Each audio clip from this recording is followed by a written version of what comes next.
Vamos lá, queridos. Excelente dia, tarde ou noite. Saudações aí para todos vocês. Um tempinho sumido, mas estamos de volta aí na sequência de vídeos. Espero que todos estejam seguindo firme no propósito, estudando bastante, pegando firme aí no objetivo. Lembre-se, galera. Eu sei que tem algumas filosofias, né, galera? Entrar numa fila, tal, enfim. Independente de como você enxergue essa vida de estudos focado em concurso, né, quer dizer, focado em uma prova, porque estudar por si só já é uma parada maneira, né? Não à toa, pô, tu faz o mestrado, doutorado e tal, sempre almejando adquirir ali mais conhecimento. Mas é claro que quando você estuda focado em um objetivo específico, no caso, passar no concurso público, muitas vezes você fica um pouco esmairecido, né? Porque você fica sempre olhando pro ponto final. Eu sei que é um pouco filosófico aqui, mas lembra, cara, tenta curtir um pouco a trajetória. Vão ter matérias de fato que você não vai curtir tanto, outras você vai curtir mais, mas, cara, é isso, é aprendizado, tudo é aprendizado, né? E, de repente, estou falando para um público um pouco mais novo, pelo que eu vi ali nas métricas do YouTube, mas, galera, acredita em mim, assim, conforme você vai ficando mais velho, você vai ver que, de fato, há coisas que você nem prestou atenção e que o caminho era muito mais maneiro do que propriamente você imaginava. Tranquilo? Bom, dito isso, galera, questãozinha hoje mais tranquila, mais suave aí nesse retorno. Repara, não estou dizendo que ela é fácil, né, mas ela é mais simples, digamos assim. Então, na hora da prova, por exemplo, você tinha que gastar ali 2 minutos. É claro que eu vou aproveitar aqui na nossa resolução para dar uma revisada. Agora, mais uma vez, lembro, né, a galera que de repente fica meio chateada ali, pô, Carlos, demorou. Caraca, 10 minutos para fazer uma questão que ia levar 1 minuto na prova, menos até. Galera, lembra que nosso intuito aqui é revisar e rever os conceitos, né? Foi até redundante agora, mas a gente vai trabalhar e lembrar dos conceitos envolvidos na questão, até para ver as opções que ele bota ali.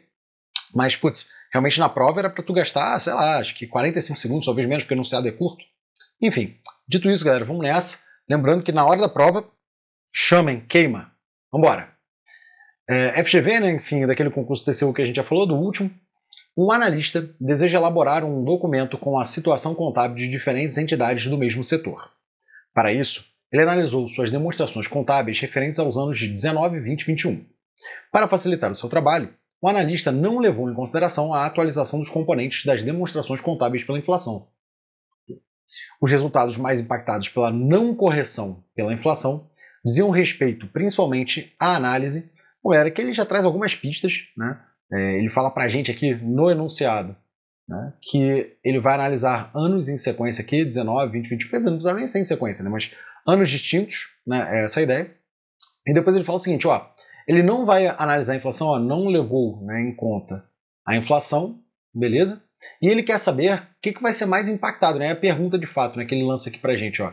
Essa não correção, né, da inflação vai impactar principalmente que tipo de análise, né? E aí, galera, só para você lembrar, né, quando a gente está falando que não vai ter essa correção da inflação, a gente vai ter uma desvirtualização, digamos assim, um deslocamento dos valores já ao longo do tempo. Por quê? Vamos lá. Eu sou da época, cara, se bem que eu já era mais velho nessa época, mas enfim, quando eu já trabalhava ali no início do trabalho, cara, você saía para comer ali um salgado, né, e um caldo de cana, por exemplo, ou um suco ali, um refresco, tu pagava 50 centavos, né? Assim, só tô tomando como exemplo. Ah, Carlos, e o que isso quer dizer? Galera, hoje você não vai gastar menos de aí R$ 5, né, nessa faixa. Ou seja, né, eu estou pegando ali nesse princípio de que o mesmo poder aquisitivo ele teve algum tipo de perda no tempo. Né? E é essa perda que a gente analisa aí como sendo a inflação. É muito comum a gente falar do IPCA, né, que é o índice de preço aí ao consumidor, amplo, mas, enfim, a ideia aqui da gente é, com a inflação, o seu dinheiro ele perde valor, ele perde capacidade de compra ao longo do tempo. É essa a ideia. Bom, não é economia aqui, a ideia é outra, mas é só para a gente entender que a gente está perdendo, digamos assim, a análise ao longo do tempo. E quando você fala essa questão do tempo, galera, você tem que ficar na cabeça com essa análise aqui, ó, análise horizontal. Ah, Carlos, como assim? Como é que funciona a análise horizontal? Então, só para dar aquela lembradinha, galera, ó, bota aqui, horizontal. Como é que a gente faz, aliás, a análise horizontal? Galera, imagina que a gente tem, sei lá, eu vou botar bem simplificado, tá, queridos? Então a gente tem aqui um ativo circulante, né, um ativo aqui realizável a longo prazo, né, enfim. E ativo, pô, botar logo não circulante que fica mais fácil, galera, porque, enfim, eu quero acabar especificando demais, mas nessa questão nem faz sentido, né? Então aqui passivo circulante, passivo não circulante, o PL, enfim, galera, só para simplificar. Né? E aí, quando a gente vai falar de uma análise horizontal, a gente vai pegar esse ativo circulante, por exemplo, e analisar em anos distintos. Né? Então, ó, vai analisar o 01, o 02, o 03, né? E por aí vai. Né? Mesma coisa aqui para os passivos. Então, você vai fazer análise ali para o 01, 02, 03. Aqui pode ser 2001, né? 2002, 2003, ou 2021, 2022, 2023, enfim, não importa. Mas quando você faz análise horizontal, justamente, você está pegando aqui, ó, esse valorzinho aqui de 2, por exemplo, e comparando com o de 1. Ou de 3 comparando com o de 2. É até curiosidade, né? Eu nem vou entrar muito no mérito, não vou escrever, mas tem análise horizontal de base fixa, e análise horizontal de base móvel, né? Quer dizer, a base fixa é aquela que você pega um ano e bota, ó, a partir daqui vai ser o meu zero, né? Digamos assim, meu marco zero, meu referencial. Aí você chama aquilo ali de 100% e vai analisando ali ao longo do tempo os outros anos, né? Pô, galera, agora que eu falei, já que a gente está revisando aqui, só para brincar um pouquinho, então como é que ficaria, por exemplo, aqui, né? Então imagina que aqui, sei lá, a gente tem um valor de 10, né? Aí no outro ano ali a gente vai para o valor de 12. E aí para o outro ano a gente vai, sei lá, para um valor de 9, cara. Galera, só para treinar mesmo, tá? Daí esse ano aqui a gente chama de 100, né? Se a gente tomar como base ali fixa, por exemplo, ali vai ser o 100, o ano seguinte, então, vai ser 120%, né? Você teve um aumento de 20%, perdão. E depois você tem ali um decréscimo de 10%, né? Então vai ficar 90%. Isso se a base for fixa, né? Se a base for móvel, por exemplo, galera, aí você vai pegar, ao invés de ficar mudando, ou desculpa, ficar olhando só para o ano 1, você vai olhar do 9, desculpa, do 3 para o 2 e por aí vai. Beleza, galera? Enfim, é só para lembrar mesmo, não tem que ficar decorando essas paradas, mas a questão não exigia isso. Não, é isso, galera, só para lembrar, tá? Então deixa aqui a análise horizontal, vai ser essa análise ao longo dos tempos, né? Então, por exemplo, 0,1 com 0,3, vou deixar assim para ficar mais fácil. E 0,1 com 0,3 aqui. Pronto. Supimpa? Bom, dito isso, galera, vamos para a próxima. Análise vertical. Cara, análise vertical é quando você pega no mesmo ano, no mesmo tempo, digamos assim, e faz uma abordagem dentro das contas ali, né? Então, assim, só de curiosidade, né? De novo, vou botar de maneira bem simplificada aqui, tá, galera? Mas você tem lá na análise vertical, por exemplo, um ativo circulante de 100, né? Aí você tem ali a conta caixa de, sei lá, galera, 10, por exemplo, né? Aí o que você pode falar dentro dessa análise vertical é que a conta caixa, ela representa, por exemplo, 10% ali, né? Do seu ativo circulante. É mais ou menos essa ideia, tá, queridos? Então, de novo, no horizontal a gente pega ao longo do tempo, e no vertical a gente pega dentro das próprias contas, né? Ou, por exemplo, né, se eu tenho lá que meu ativo total, né, sei lá, 1.000, estou supondo aqui, a gente fala lá que o ativo circulante, né, então ele vai ser 100 sobre 1.000, né, galera? Também é 10%, enfim, ficou a mesma coisa, mas 10% do ativo total. E vai, galera, é isso, é essa a ideia, né? Isso aqui seria análise vertical. Supimpa? Bem tranquilo. E aí, repara que como é no mesmo ano, né, na mesma demonstração contábil, a gente não tem essa influência do tempo, não tem inflação, isso não faz diferença para a gente. De forma que realmente a gente poderia tirar aqui da jogada, né, esse vertical aqui. Tranquilo? Aí depois ele traz para a gente, cara, aí sim são valores que a gente poderia fazer continhas, tá? Por exemplo, na letra C, ele fala de índice de liquidez geral, né? Aí lembra aqui rapidinho, ó, o índice de liquidez geral, galera, vai ser ativo circulante mais o ativo realizável a longo prazo, né, sobre passivo circulante mais passivo não circulante. Então seria mais ou menos o seguinte, né? Qual é o percentual, digamos assim, que eu consigo quitar das minhas dívidas com terceiros com os meus valores exequíveis, né?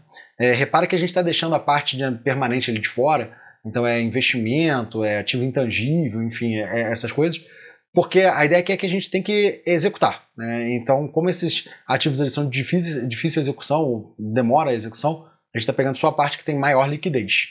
Fechado? Bom, é isso. Então não seria o caso também, falar de inflação aqui não teria muito sentido. Tá? Aí depois ele fala para a gente do índice de liquidez imediata. Índice de liquidez imediata está lá, que são as disponibilidades, né, sobre o passivo circulante. Que a interpretação é mais ou menos a seguinte, cara, ó, seu barriga bateu na porta aqui, ó, tá. Galera, tem que pagar ali, é agora, né? Vai ao racha, ou seja, é o passivo circulante, ou seja, é uma dívida, é uma exigibilidade de curto prazo. O cara tá chegando, já batendo na porta, e disponibilidade é que eu tenho aqui no meu bolso, ó, eu tenho isso aqui para pagar.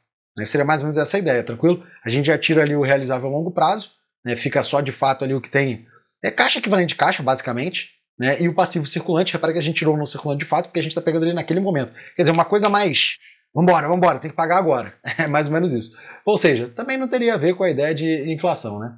A gente já sabe que a resposta é letra A, galera, mas como eu disse, a ideia aqui é a gente revisar. Tranquilo?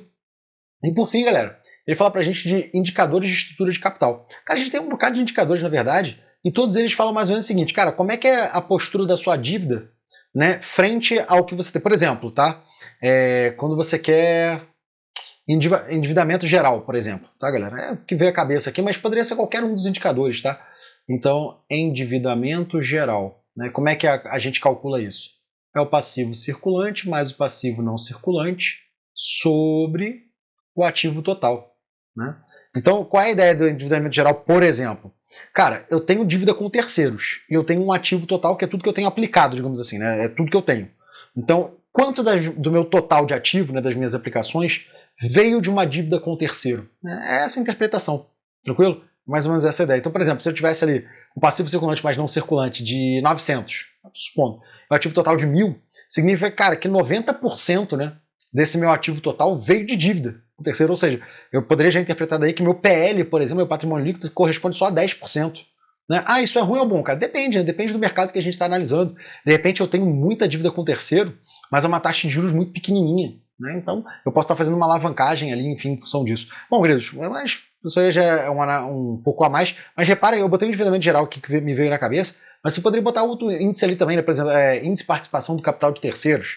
Sei lá, que seria passivo circulante mais passivo não circulante sobre patrimônio líquido, por exemplo, tá, galera? Que você estaria justamente, né, comparando o que veio de terceiro com o que veio de fato seu, né, com capital próprio.